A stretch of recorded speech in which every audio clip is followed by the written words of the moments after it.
Tension নেই, ক্লান্তি আছে। রাজনীতিতে কেউ একটু গুরু গম্ভীর, আবার কেউ বা ভীষণ কালারফুল চরিত্র, যেমন মদন মিত্র।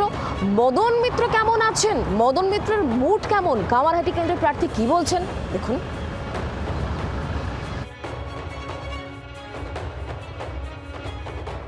তারপরে এত মানুষের কাছে গেলেন, কোনো টেনশন নেই? টেনশন নেই, ক্লান্তি আছে।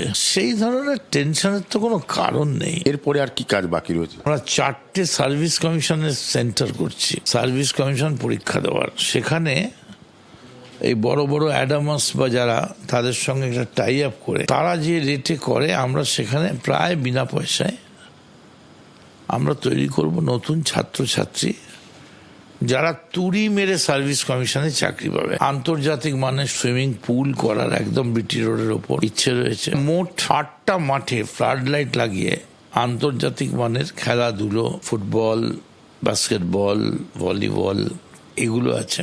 সাগর দত্ত হাসপাতালে ঢেলে দিয়েছেন মমতা বন্দ্যোপাধ্যায়, তারপরেও একটা ডিপার্টমেন্ট বাকি আছে, যেমন কার্ডিওলজি, বার্নস, নিউরোলজি। এখনো কলকাতা মেডিকেল কলেজে নিউরোলজি নেই।